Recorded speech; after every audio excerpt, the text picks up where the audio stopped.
Morning welcome to V3 news లక్ష్యం సమాజ హితం నేను ఎమిలియా బులెటిన్ లో ముందుగా హెడ్లైన్స్ చూద్దాం సుదీర్ఘంగా సాగిన చైనా భారత్ సైనికాధికారుల చర్చలు సరిహద్దుపై ఇరు దేశాలు చేసుకున్న ఒప్పందాలకు కట్టుబడాల్సిందేనని చైనాకు స్పష్టం చేసిన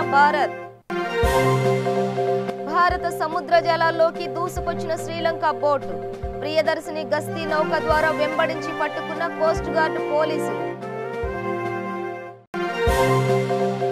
ఉన్నతాధికారుల వేధింపులతో నారాయణపేట జిల్లా ఊట్కూరు మండల ఎంపీడీఓ జయశంకర్ ప్రసాద్ గుండెపోటుతో మృతి జయశంకర్ మృతి పట్ల వైశ్య వికాస వేదిక ఫౌండర్ చైర్మన్ డాక్టర్ కాజం సత్యనారాయణ ప్రగాఢ సానుభూతి రాష్ట్రపతి రామ్నాథ్ కోవింద్ ను కలుసుకున్న టీడీపీ ఎంపీలు వైసీపీ ప్రభుత్వం పౌరుల ప్రాథమిక హక్కులు కాలరాయడం పట్ల ఫిర్యాదు చేయనున్నట్లు సమాచారం విశాఖ ఇమేజ్ దెబ్బతీసేందుకు చంద్రబాబు యత్నిస్తున్నారన్న అనకాపల్లి ఎమ్మెల్యే గుడివాడ అమర్నాథ్ వరుస ప్రమాదాలపై అనుమానాలున్నాయన్న ఆరోపణ విశాఖ పరవాడ ఫార్మసిటీలో వైసీపీ ఎంపీ విజయసాయిరెడ్డి పర్యటన ప్రమాదాల నివారణకు తీసుకోవాల్సిన చర్యలపై అధికారులతో చర్చ డీటెయిల్స్ చూస్తే సరిహద్దుపై ఇరు దేశాలు చేసుకున్న ఒప్పందాలకు కట్టుబడాల్సిందేనని చైనాకు భారత్ స్పష్టం చేసింది వాస్తవాధీన రేఖ వద్ద శాంతి పునరుద్ధరణకు అదే మార్గమని తేల్చి చెప్పింది తూర్పు లదాఖ్లో యథాతథ స్థితిని పునరుద్ధరించాలన్నది ఇరు దేశాల సైనిక సీనియర్ కమాండర్ల LAC సమీపంలోని చుసుల్ వద్ద 15 గంటల పాటు నిర్వహించిన సుదీర్ఘ చర్చలు బుధవారం తెల్లవారుజామున ముగిశాయి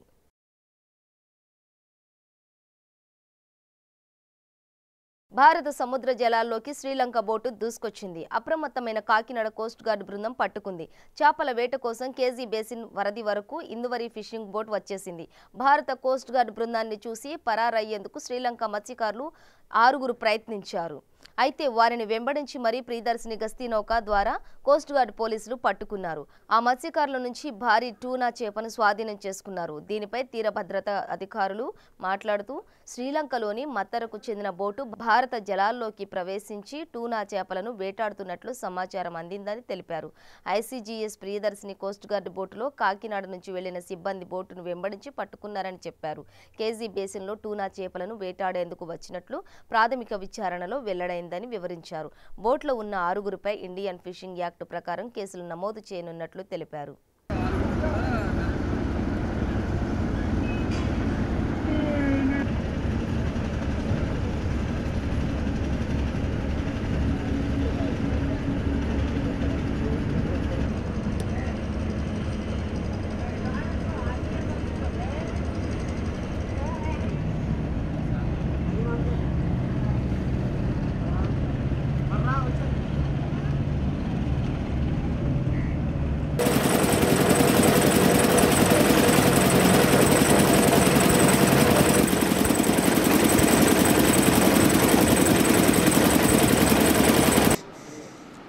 భారత ప్రాదేశిక జలాల్లోకి ప్రవేశించిన శ్రీలంక బోటు ఇందువారా అనే బోట్ని కోస్ట్ గార్డ్ వాళ్ళు దాన్ని సీజ్ చేసి మాకు ఈరోజు హ్యాండ్ ఓవర్ చేయడం జరిగిందండి దాని మీద క్రూ 6 పర్సన్స్ పనిచేస్తున్నారు వాళ్ళని కూడా మేము హ్యాండ్ ఓవర్ చేసుకున్నాము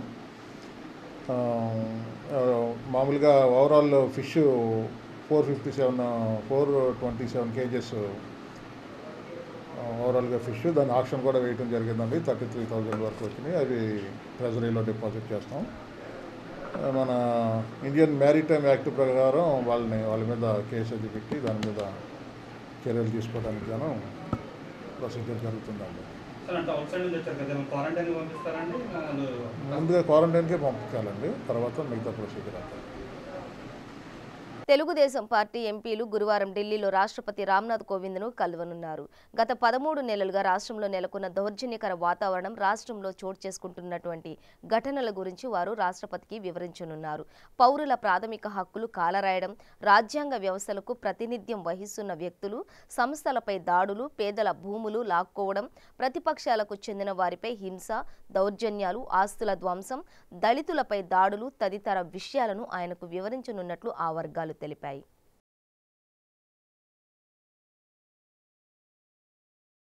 కరోనా వైరస్ బారిన పడకుండా ప్రతి ఒక్కరూ జాగ్రత్తలు పాటించాలని, ఎవరికైనా అనుమానాలు ఉంటే తెలంగాణ ప్రభుత్వం ఏర్పాటు చేసిన సెంటర్లలో టెస్టులు చేసుకోవాలని యాకుత్పుర ఎమ్మెల్యే పాషా ఖాద్రి అన్నారు. మంగళవారం కుర్మాగూడ డివిజన్ మాదన్నపేట భారత్ నగర్లో కమ్యూనిటీ హాల్లో జీహెచ్ఎంసీ ఆధ్వర్యంలో కరోనా ర్యాపిడ్ టెస్ట్ సెంటర్ కార్యక్రమం చేపట్టారు. ఈ కార్యక్రమానికి ముఖ్య అతిథులుగా MLA Pasha Khadri, Kurmaguda division corporator Sameena Begum, doctor Ayesha పాల్గొన్నారు. ఈ సందర్భంగా ఎమ్మెల్యే మాట్లాడుతూ ప్రతి ఒక్కరూ కరోనా వైరస్ బారిన పడకుండా జాగ్రత్తలు తీసుకోవాలన్నారు.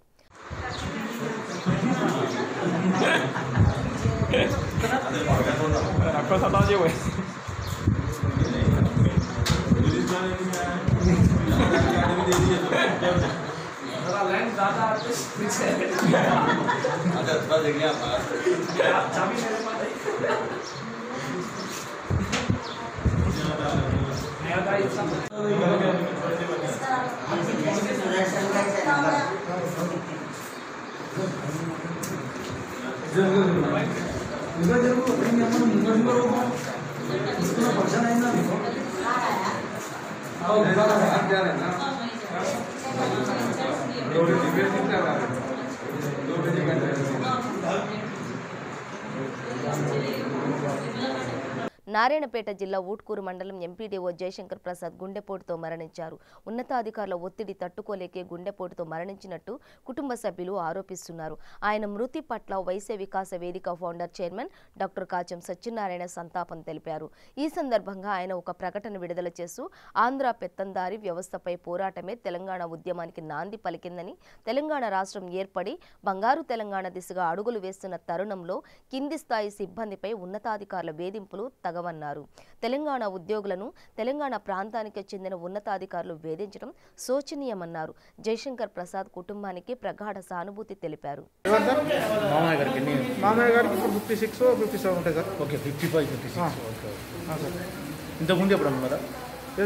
స్ట్రోక్ ఏం లేదు సార్, ఫస్ట్ అటెంప్ట్ అసలు విపరీతమైన టెన్షన్ సార్. ఆయన ఉన్న పొజిషన్లా కనీసం ఆయన మీద ధ్యాస లేదు. మేడం మీటింగ్ ఉంది, అది ఉంది, మేడం మీటింగ్ మేడం ఎంత మంచి చేసినా కూడా ఏదో ఒకటి రకంగా తిరుగుతుంది. ఏంది ఇది, అది ఇది అని ఆయన అసలు అదే వాళ్ళని ఎంపీపీని పిలవాలి, జెడ్పీటీసీని పిలవాలి, ఎంఆర్ఓని పిలవాలి, మీటింగ్ ఉంది, అందరితో మేడంతో వీడియో కాన్ఫరెన్స్ ఉంది, అది ఉంది, ఇది ఉందని అసలు అట్లా చెప్తుంది. ఆయన కనీసం పండుకుంటే కూడా అదే పలవరిస్తున్నాడు. ఆ రేంజ్లో తయారైంది పరిస్థితి.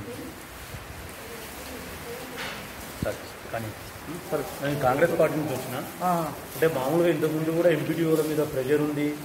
ఈ చెట్లు నాటించే హరితహారం కానీ, పెన్షన్స్ కానీ, ఈజీఎస్ కానీ, ఇవన్నీ మీద ప్రెషర్ ఉందని విన్నాం. కానీ ఈ నిన్న మొన్న కూడా నేను ఈయన ప్రెషర్తోనే కొద్దిగా సతమతం అవుతున్నాను కూడా విన్నాము. అందుకే ఒకసారి పరామర్శిద్దామని చెప్పి. ఇంకొకటి అంతేందుకు సార్, ఒక ఎంపీటీఓ ఎంప్లాయీ ఎస్పీఎస్లో పోతే ఎవరు ఒక డాక్టర్ దిక్కులేడు సార్. ఎస్పీఎస్లో పోతే రాత్రి మేము 10 గంటలకు పోతే ఒక డాక్టర్ ఈవెన్ ఒక డాక్టర్ లేడు ఎస్పీఎస్లో, ఒక డాక్టర్ లేడు. మీరు గవర్నమెంట్ హాస్పిటల్ పోవాలి కదా. అయితే మేమేంటంటే ఇంత జల్దీ అక్కడ కేర్ టేకర్ చేస్తారో చేయరో ఇబ్బంది అవుతుంది అన్నట్టు మేము ఫస్ట్ ఇక్కడ ఎస్పీఎస్కి వెళ్ళాం. ప్రైవేట్ హాస్పిటల్ కదా, డబ్బులు పోయినా సరే. ఇంకొకటి, మీ పేరు? నా పేరు గణేష్ గారు. అంటే ఇప్పుడు నిన్న సూసైడ్ చేసుకున్నారు ఎంపీడీఓ గారు. సూసైడ్ వెరీ సారీ, స్ట్రోక్ వచ్చింది కదా. సిఇఓ గారు కానీ, ఇలా ఇమీడియట్ బాస్ సిఇఓ ఉంటాడు, చీఫ్ ఎగ్జిక్యూటివ్ ఆఫీసర్ అని జిల్లా పరిషత్ వారు కానీ, కలెక్టర్ కానీ ఎవరైనా మిమ్మల్ని పరామర్శించడం రావడము అట్లేం లేదు. వేరే మన మండల ఎంపీడీ వాళ్ళు మాత్రం వచ్చారు. సరే, ఎంపీడీ వాళ్ళు అంటే పోలీసులు ఉంటారు కాబట్టి వాళ్ళు ఎవరు రాలేదు. అట్లీస్ట్ జడ్పీటీసీ, ఎంపీపీ వాళ్ళైతే నాకు ఫేస్ టు ఫేస్ అయితే వాళ్ళు నేను చూడలేను సార్. నేను గుర్తుపట్టాలి. కలెక్టర్ గారు, తర్వాత సిఇఓ గారు అయితే ఫోన్ కూడా లేదు. ఫోన్ అయితే మా మామయ్య ఫోన్కి అయితే ఫోన్ కూడా రాలేదు. మీ మామయ్య గారి మన కూతురులకు కానీ వాళ్ళకి లేదు. అంటే మామయ్య నెంబర్ ఒకటే, మా నెంబర్లు అంటే లేవు, కానీ ఫోన్ కూడా ఏం రాలేదు. నిన్న రాత్రి మనకు నిన్న ఈవినింగ్ ఒకసారి ఫోన్ వచ్చింది. అంటే దాని గురించి మొత్తం కంప్లీట్ మీటింగ్ గురించి, వర్క్ గురించి వీడియో కాన్ఫరెన్స్ పెట్టాలి అని 2-3 సార్లు చేసింది మేడం. అయితే నేను లిఫ్ట్ చేయలేదు. మామయ్య అయితే ఫోన్ తీసుకుని లిఫ్ట్ పరిస్థితి లేదు. ఇక నేనే ఒకసారి బాగుండదు, ఎందుకంటే మేడం కరెక్టర్ కదా, మా ఫోన్ లిఫ్ట్ చేయాలి అంటే ఒకసారి లిఫ్ట్ చేస్తే మీరు అసలు ఏం చేస్తారు, నేను ఆమె మేడం నేను హలో కూడా అనలే. అసలు ఏం పని, మీరు ఏం చేస్తారు, 15 days మీకు వర్క్ ఇచ్చి 15 days నుంచి మీరు చెట్లు నాటలేరు, హరితారం చేస్తలేరు, ఏం చేస్తారు మీరు, అసలు మిమ్మల్ని సస్పెండ్ చేస్తా అప్పుడే అని అంటే గింతే. నేను ఒక్క మాట కూడా అనలే, హలో అనలే, ఏమనలే. కలెక్టర్ గారు ఇంకా ఆ రకంగా ఏమనలేదు. సస్పెండ్ చేస్తే ఏం చేస్తున్నాం అసలు మీరు 15 days మీకు వర్క్ ఇస్తే వర్క్ చేస్తలేరు అని గవర్నమెంట్ హాస్పిటల్లో పోతే గవర్నమెంట్ హాస్పిటల్ అయితే ఏం దిక్కులేదు మళ్ళీ కూడా కొద్దిగా ప్రైవేట్ హాస్పిటల్ అయితే వేస్ట్ పేరుకే ప్రైవేట్ కానీ మీరు వెళ్ళిండ్రా గవర్నమెంట్ హాస్పిటల్ నేను వెళ్ళాము లాస్ట్ గవర్నమెంట్ హాస్పిటల్ వెళ్ళాను ఫస్ట్ మల్లికాకి వెళ్ళాం ఎస్పీఎస్కి వెళ్ళి మల్లికాకి వెళ్ళి గవర్నమెంట్ హాస్పిటల్ పోయినాం అలా వస్తేనే వాళ్ళు డిక్లేర్ చేశారు ఆటో ఈసీజీ తీసేసి ఇట్లా చేశారు. విశాఖ పరవాడ ఫార్మసిటీలో వైసీపీ ఎంపీ విజయసాయిరెడ్డి పర్యటించారు. అధికారులు ప్రజాప్రతినిధులతో కలిసి పర్యటించిన ఆయన ప్రమాద తీవ్రతపై ఆరా తీశారు. ప్రమాదాల నివారణపై తీసుకోవాల్సిన జాగ్రత్తలు చర్యలపై అధికారులతో చర్చించారు.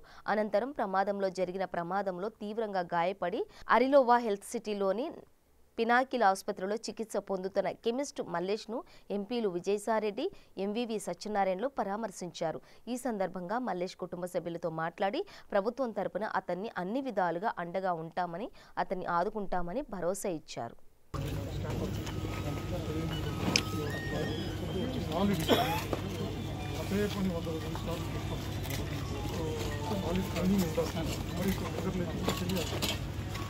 చేయగలిగితేనే మనం అది నడుస్తుంది. ఎందుకంటే ఫార్మా ఇండస్ట్రీ అయినా ఈ ఇండస్ట్రీ అయినా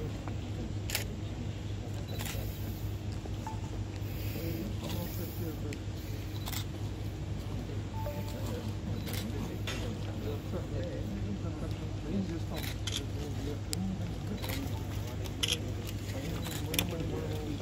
ట్రైన్ వస్తే ఎట్లా రియాక్ట్ కావాలి ఎవ్రీ మంత్ ట్రైనింగ్ ఇస్తాం అందరికీ.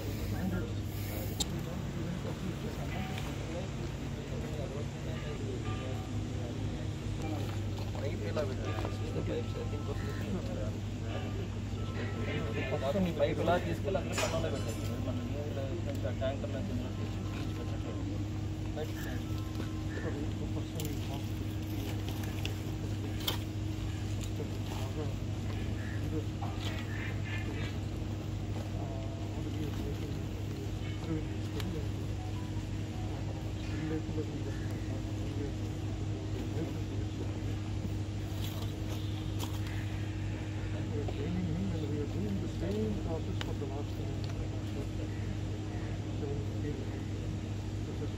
విశాఖలో వరుసగా జరుగుతున్న ప్రమాదాలపై అనుమానాలున్నాయని వైఎస్ఆర్ కాంగ్రెస్ పార్టీ రాష్ట్ర అధికార ప్రతినిధి అనకాపల్లి ఎమ్మెల్యే గుడివాడ అమర్నాథ్ అన్నారు.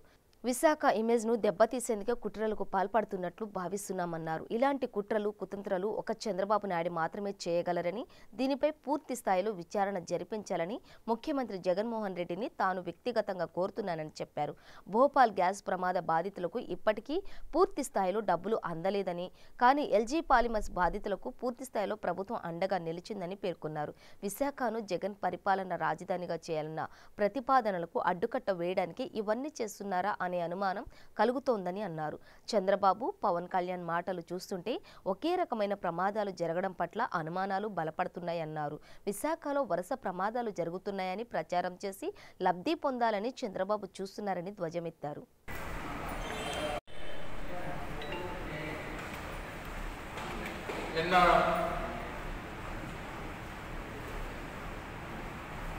పరవాడ రామ్కీలో ఏదైతే ఫార్మాసిటీ ఉందో, ఫార్మాసిటీలో ఉన్నటువంటి ఒక కంపెనీ విశాఖ సాల్వెంట్ అనేటువంటి కంపెనీలో జరిగినటువంటి ప్రమాదాలను చూసాం. చాలా దురదృష్టకరమైనటువంటి సంఘటన. అందులో మా అనకాపల్లికి చెందినటువంటి సోదరుడు, కంపెనీలో పనిచేస్తున్నటువంటి సోదరుడు కూడా ప్రాణాలు పోగొట్టుకున్నటువంటి సందర్భాన్ని కూడా చూసాం.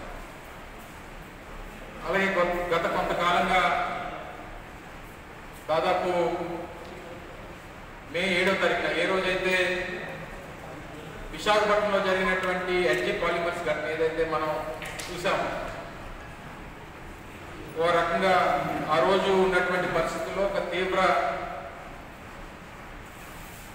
భయోందోళనకి గురి చేసినటువంటి సంఘటన. ఎందుకంటే దాదాపు 15-20 వేల మంది నివాసం ఉంటున్నటువంటి ప్రాంతం ఒక్కసారిగా ఉలికిపడినటువంటి సందర్భాలు, ఈ కరోనా మహమ్మారి ప్రపంచవ్యాప్తంగా ఉన్నటువంటి తరుణంలో ఓ రకంగా ఇబ్బందికరమైనటువంటి పరిస్థితిని కూడా మనం ఎదుర్కొన్నాం. దానికి దీనికి మధ్యలో కూడా సైనార్ అనేటువంటి కంపెనీలో కూడా ఒక ప్రమాదం జరిగినటువంటి సందర్భాన్ని కూడా చూసాం. అయితే దానికి సంబంధించి మనం ఎన్నడూ చూడని విధంగా దాదాపు ఈ మధ్యకాలంలో ఎప్పుడు కూడా కొన్ని వందల సంవత్సరాల మధ్యకాలంలో లాక్డౌన్ అనేటువంటిది ఎప్పుడు కూడా మనం చూడలేదు. ఒక్కసారిగా భారతదేశం అంతా కూడా మార్చి 22వ తారీఖు నుంచి పూర్తి స్థాయిలో దేశం అంతా కూడా లాక్డౌన్లోకి వెళ్ళిపోవడం, ఆల్మోస్ట్ ఉన్నటువంటి కొన్ని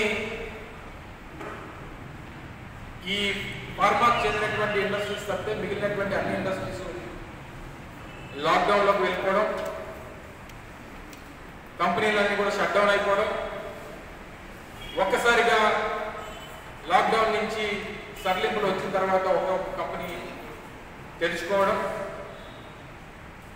తెరుచుకున్న తర్వాత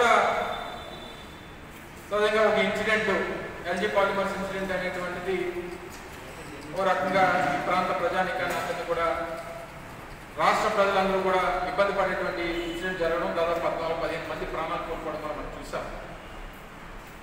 అయితే ఆ కుటుంబాన్ని ఏ రకంగా ఆదుకున్నామో, అందులో మరణించినటువంటి కుటుంబాలకి ఏ రకంగా ఈ రాష్ట్ర ప్రభుత్వం గౌరవ ముఖ్యమంత్రి జగన్మోహన్ రెడ్డి గారు ఏ రకంగా సహాయం చేశారు అనేటువంటిది కూడా రాష్ట్ర ప్రజలు, దేశ ప్రజలందరూ కూడా చూశారు. కోవిడ్-19 టెస్టులు సులభతరం చేసే విధంగా రాష్ట్ర ప్రభుత్వం ఏర్పాటు చేసిన సంచార సంజీవని బస్సు రాజమహేంద్రవరం చేరుకున్న సందర్భంలో ఈ బస్సును స్థానిక సుబ్రహ్మణ్యం మైదానం, ఆనం కళాకేంద్రం వద్ద రాజమహేంద్రవరం పార్లమెంటు సభ్యులు మార్గాన్ని భరత్రం, రాజమహేంద్రవరం సబ్ కలెక్టర్ మరియు మున్సిపల్ కార్పొరేషన్ కమిషనర్ అభిషిక్త్ కిషోర్తో కలిసి ప్రారంభించారు. ఈ సందర్భంగా ఎంపీ భరత్రం మీడియాతో మాట్లాడుతూ రాష్ట్ర ప్రభుత్వం ప్రతిష్టాత్మకంగా కోవిడ్-19 టెస్టు కోసం రూపొందించిన సంచార సంజీవిని వాహనం ద్వారా ప్రతి ఒక్కరూ పరీక్షలు నిర్వహించుకుని తోటివారి శ్రేయస్సు, కుటుంబ సభ్యుల ఆరోగ్యానికి సహకరించాలని అన్నారు. ప్రభుత్వం తూర్పు గోదావరి జిల్లాకు 3 బస్సులను కేటాయించగా రాజమహేంద్రవరం పరిధిలో ఒక బస్సు ద్వారా ఈ పరీక్షలు నిర్వహించడం జరుగుతుందని, అర్ధగంట సమయంలో పరీక్ష ఫలితాలు అందజేస్తారన్నారు. రాజమహేంద్రవరం పరిధిలోని ఈ వాహనం ద్వారా రోజుకి 1000 పరీక్షలు చేయవలసిందిగా ప్రభుత్వం ఆదేశాలు ఉన్నాయన్నారు. ఈ కార్యక్రమంలో అదనపు commissioner NVV Satyanarayana, corporation manager Srinivas, జిల్లా ప్రభుత్వ ఆసుపత్రుల సమన్వయ అధికారి doctor T Ramesh Kishore, deputy DMNHO doctor Komala పాల్గొన్నారు.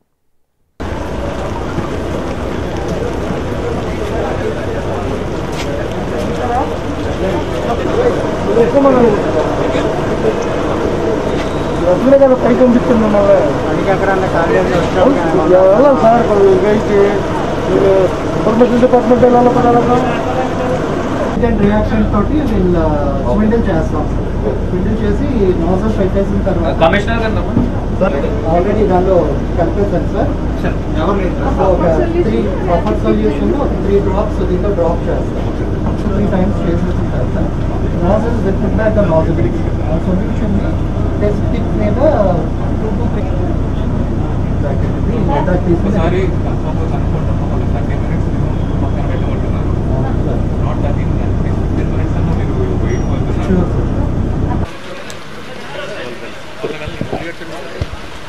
ఈ రోజున రాష్ట్ర ప్రభుత్వం చాలా ప్రతిష్టాత్మకంగా ఈ యొక్క బస్సెస్లో ఇన్స్టెంట్గా టెస్టులు చేసేదానికి అవకాశం కల్పించారు. దీని పేరు కూడా సంచార సంజీవిని అని చెప్పి పెట్టడం కూడా జరిగింది. ముఖ్యంగా తూర్పుగోదావరి జిల్లాకి ఇట్లాగా 3 బస్సెస్ని పెట్టడం కూడా జరిగింది. అందులో రాజమండ్రికి ఒక బస్ డెడికేట్ చేస్తూ ఈ యొక్క బస్సులో సుమారుగా ఈ రోజున 1000 శాంపిల్స్ చేయాలని చెప్పి కూడా ఆల్రెడీ ముఖ్యమంత్రి గారు కూడా దిశానిర్దేశం చేయడం కూడా జరిగింది. రాజమండ్రిలో నంబర్ ఆఫ్ కేసెస్ పెరగడం కూడా మనం గత కొన్ని రోజులుగా చూస్తున్నాము. మెయిన్ ముఖ్యంగా పాయింట్ ఏంటంటే రాజమండ్రి ఒక సెంట్రలీ లొకేటెడ్ పాయింట్ అయింది ఈస్ట్ వెస్ట్ గోదావరీస్కి. మన జిల్లా నుంచి ట్రైన్ హాల్ట్ కూడా రాజమండ్రిలో ఉంది. సుమారుగా ఆర్టీసీ నుంచి రోజుకి 11,000 నుంచి 12,000 మంది ప్రయాణికులు రాజమండ్రిలో దిగడం కూడా జరుగుతుంది. అదేవిధంగా నేషనల్ హైవే కూడా పాయింట్ కాబట్టి నంబర్ ఆఫ్ కేసెస్ పెరుగుతున్నాయి. దాని మీద ముఖ్యమంత్రి గారు ఇచ్చిన ఆదేశాల ప్రకారం 6 to 11 పాటు ఏదైతే షాప్స్ పర్మిషన్ ఇచ్చారో దాని తర్వాత అంతా కూడా పూర్తిగా లాక్డౌన్ చేయాలని కూడా మెన్షన్ చేయడం జరిగింది. కాబట్టి ప్రజలందరినీ కూడా ఒకటే చెప్పేది ఏంటంటే అప్రమత్తంగా ఉండండి. ఎవరైతే సిమ్టమాటిక్ ఉన్నారో మీరు ఇక్కడ వచ్చి నమోదు చేయించుకొని ఈ సంజీవిని బస్సులో మీరు చెక్ చేయించుకుంటే హాఫ్ అన్ అవర్ టైంలో ఆ రిజల్ట్ అనేది కూడా చెప్పడం జరుగుతుంది. కాబట్టి నేను కూడా చేయించుకున్నాను. వెంటనే ఒక మెసేజ్ ఇచ్చేదానికి ఈ యొక్క రిజల్ట్లో కూడా నెగిటివ్ రావడం కూడా జరిగింది. సో ప్రజలందరూ కూడా అప్రమత్తంగా ఉండి సోషల్ డిస్టెన్సింగ్, మనకు ఒక ఫ్యామిలీ ఉందని గుర్తుపెట్టుకుని అందరూ కూడా మెలగాల్సిందిగా కోరుచున్నాను. ఆంధ్రప్రదేశ్లో కరోనా కేసులు నానాటికి పెరుగుతున్నాయి. కేసులు పెరుగుతున్న సమయంలో ప్రభుత్వం కీలక నిర్ణయం తీసుకుంది. ఉభయ గోదావరి జిల్లాలోని ఏలూరు, తాడేపల్లిగూడెం, పాలకొల్లు, నర్సాపురం, భీమవరంలో లాక్డౌన్ను విధించారు. కేసులు పెరుగుతున్న వేళ ఆంక్షలను కఠినంగా అమలు చేస్తున్నారు. ఉదయం 11 గంటల వరకు మాత్రమే బయటకు వచ్చేందుకు అనుమతి ఇస్తున్నారు. ఉదయం 11 గంటల తర్వాత ఎవరూ కూడా బయటకు రావద్దని పోలీసులు హెచ్చరిస్తున్నారు. ఒకవేళ నిర్ణయించిన సమయం తరువాత బయటకు వస్తే వారిపై కఠిన చర్యలు తీసుకుంటామని చెప్తున్నారు. భారీ జరిమానా విధిస్తామని, వాహనాలు సీజ్ చేస్తామని హెచ్చరిస్తున్నారు. రాష్ట్రంలోని మరో 5-6 జిల్లాల్లో వివిధ నగరాలు, పట్టణాల్లో లాక్డౌన్ కొనసాగిస్తున్నారు. ఉభయ గోదావరి, ప్రకాశం, అనంతపురం, శ్రీకాకుళం జిల్లాల్లోని నిబంధనలు అమల్లో ఉన్నాయి. తూర్పు గోదావరి జిల్లాల్లోని కాకినాడ, అమలాపురంలో లాక్డౌన్ కొనసాగుతోంది. కాకినాడలోని తిరిగి లాక్డౌన్ను కఠినంగా అమలు చేయనున్నారు.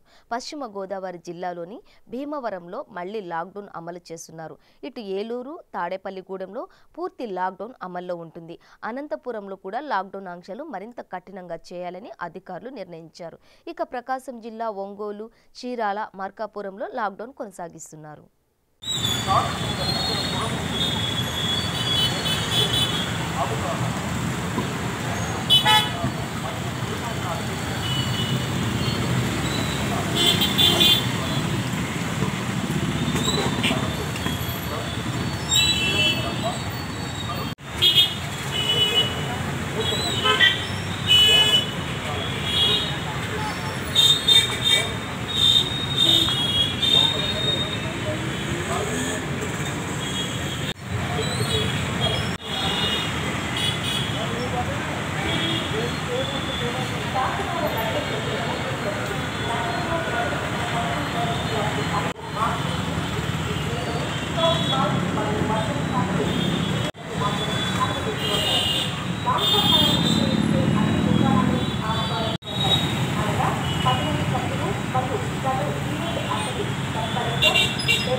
విశాఖ జిల్లా పాయకరావుపేట మండలం పెంటకోట సముద్ర తీర ప్రాంతం వద్ద పడవ బోల్తా పడిన సంఘటనలో ఒకరు గల్లంతయ్యారు. ఉదయం 6 గంటల ప్రాంతంలో 8 మంది మత్స్యకారులు చేపల వేటకు బయలుదేరారు. కొంత దూరం ప్రయాణం చేసేసరికి కెరటాల ఉధృతికి పడవ బోల్తా పడింది. ఈ ప్రమాదంలో మేరుగు జగ్గా అనే వ్యక్తి గల్లంతు కాగా మిగిలిన 7 మత్స్యకారులు సముద్రంలో ఈదుకుంటూ సురక్షితంగా ఒడ్డుకు చేరుకున్నారు. దీనిపై పాయకరావుపేట పోలీసులు కేసు నమోదు చేసి వివరాలు సేకరిస్తున్నారు. మెరైన్ పోలీసులు గాలింపు చర్యలు చేపట్టారు. ఈరోజు సుమారు ఉదయం 5 గంటల ప్రాంతంలో పెంటకోట గ్రామానికి చెందిన చెడుమారపేట వీధికి సంబంధించిన వాడబండికి చెందినటువంటి సుమారు 6 మంది మేరుగు జగన్నాథం, మేరుగు దాసు, అబ్రహం, ఆనంద్, జగత, త్రిమూర్తులు అనే 6 చేపల వేట నిమిత్తం వెళ్తుండగా వారి యొక్క పడవ కెరటాలు దాటికి తిరగబడి అందులో ఉన్నటువంటి దాసు, అబ్రహం, ఆనంద్, జగత, త్రిమూర్తులు అనే 5 వ్యక్తులు తిరిగి పడవతో పాటు ఒడ్డుకు చేరుకోవడం జరిగింది. ఒడ్డుకు చేరుకున్న వారిని ఒడ్డున ఉన్న మిగతా వ్యక్తులు సహకరించి పడవను తిరగేసి ఒడ్డు తీసుకురావడం జరిగింది. ఇందులో ఉన్నటువంటి మేరుగు జగన్నాథం తండ్రి అబ్బాయి 39 సంవత్సరాలు ఆడపల్లి చెందిన వ్యక్తి ఇంతవరకు కనిపించలేదని చెప్పి కంప్లైంట్ ఇచ్చారు. మేము అదే కేసు రిజిస్టర్ చేసి దర్యాప్తు చేస్తున్నాం. ఇది సుమారు 5-5:30 ప్రాంతం మధ్యలో జరిగిందని, దీని గురించి ఇంతవరకు ఈ మేరుగు జగన్నాథం అనే వ్యక్తి కానీ అతని యొక్క ఉద్యోగం కానీ మనకి లభ్యం కాలేదు. తీర ప్రాంతం అంతా గాలిస్తున్నాం. అప్పటికే మనవి 2 టీంలై పెంటకోట పరిసర ప్రాంతాల్లో జరుగుతున్నాయి. అలాగే మెరైన్ పోలీస్ స్టేషన్ నుంచి కూడా 2 టీంలు వచ్చి ఉన్నాయి. ఈ పరిసర ప్రాంతాలంతా గాలిస్తున్నాం. ఈ పర్సన్ గురించి ట్రేస్ అయిన తర్వాత పూర్తి వివరాలు తెలియపరుస్తున్నాం. Thank you.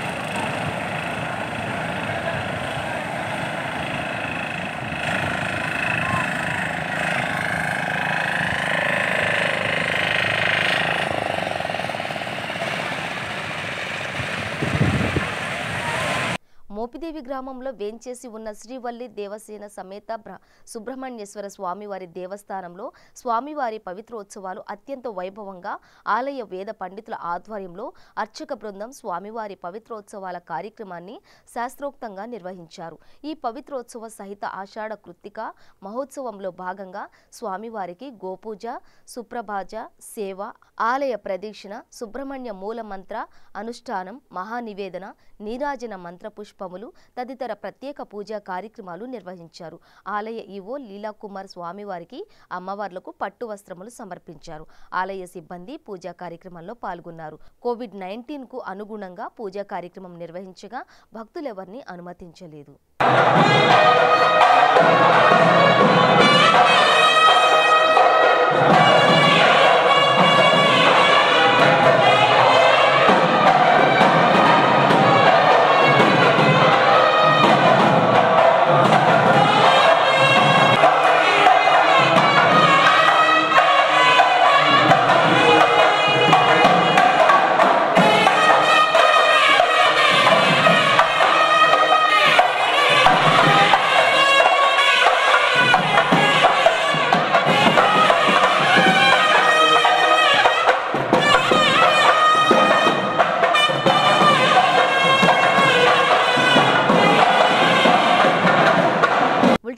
ముందు హెడ్లైన్స్ మరోసారి.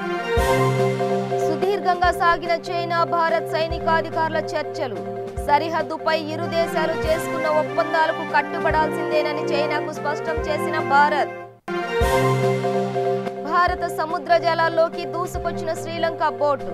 ప్రియదర్శిని గస్తీ నౌక ద్వారా వెంబడించి పట్టుకున్న కోస్ట్ గార్డు పోలీసులు. ఉన్నతాధికారుల వేధింపులతో నారాయణపేట జిల్లా ఊట్కూరు మండల ఎంపీడీఓ జయశంకర్ ప్రసాద్ గుండెపోటుతో మృతి. జయశంకర్ మృతి పట్ల వైశ్య వికాస వేదిక ఫౌండర్ చైర్మన్ డాక్టర్ కాజం సత్యనారాయణ ప్రగాఢ సానుభూతి. రాష్ట్రపతి రామ్నాథ్ కోవింద్ ను కలుసుకున్న టీడీపీ ఎంపీలు.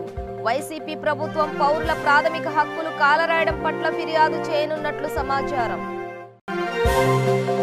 విశాఖ ఇమేజ్ దెబ్బతీసేందుకు చంద్రబాబు యత్నిస్తున్నారన్న అనకాపల్లి ఎమ్మెల్యే గుడివాడ అమర్నాథ్. వరుస ప్రమాదాలపై అనుమానాలున్నాయన్న ఆరోపణ. విశాఖ విశాఖ పరవాడ ఫార్మసిటీలో వైసీపీ ఎంపీ విజయసాయిరెడ్డి పర్యటన. ప్రమాదాల నివారణకు తీసుకోవాల్సిన చర్యలపై అధికారులతో చర్చ. ఇవి బులెటిన్ విశేషాలు. మరింత సమాచారం కోసం చూస్తూనే ఉండండి V3 న్యూస్. లక్ష్యం సమాజ హితం.